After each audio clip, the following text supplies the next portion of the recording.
For this assignment, I chose the poem Morning by Frank O'Hare, and an excerpt from the poem that really stood out to me goes, "The car is empty as a bicycle. What are you doing now? Where did you eat your lunch? And were there lots of anchovies?"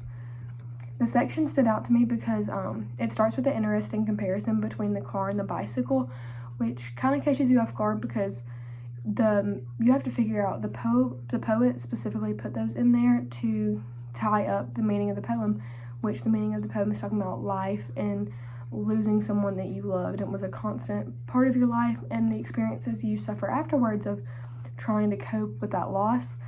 And so I was very unsure of how a car and a bicycle could represent that meaning or tie it together, help further it. So it caused me to stop for a second and dig a little bit deeper. A car is meant to be used, this is what I thought, a car is meant to be used by more than one person.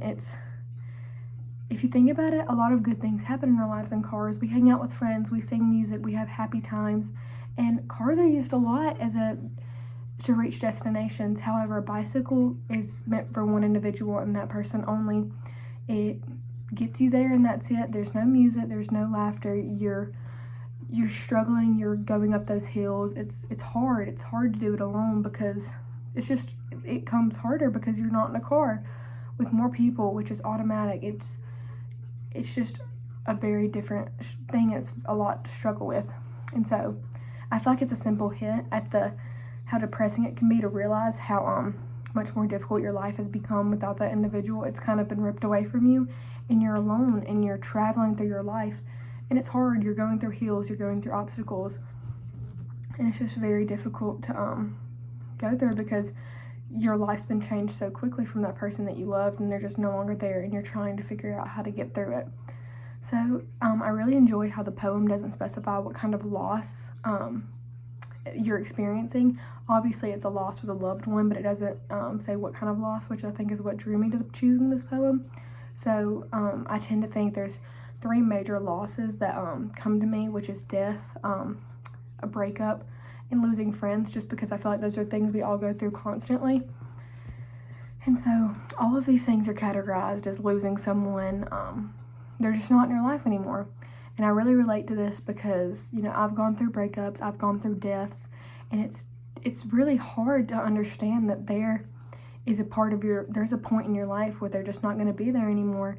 And as humans, we want to just think it's done, it's stopped, like the world stops spinning, but it doesn't.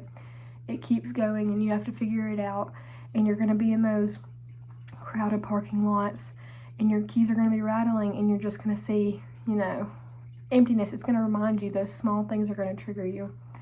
And I just really like how it hit me, this poem, because I related to those feelings. Music's like a crossword puzzle. It doesn't click anymore.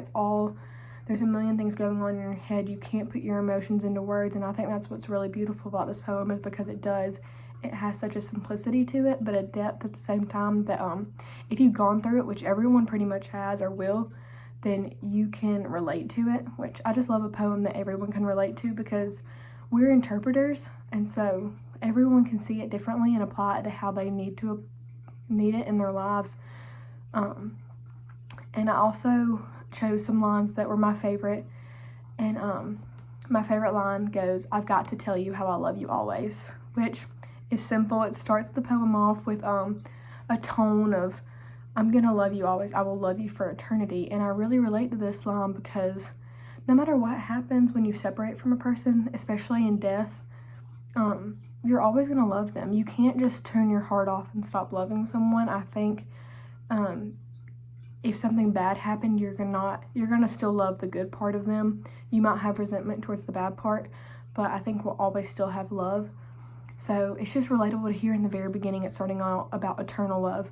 When there's a passionate love for someone, it doesn't just burn out quickly.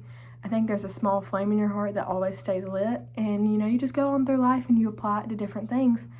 And I just really like how this poem, you can apply it to every stage in your life, the beginning of the grief, the end of grief, just trying to figure out the struggles of it. So overall, this poem was very relatable. It had a simple context to it, but just applying it to your life gives it a deeper meaning. So thank you so much.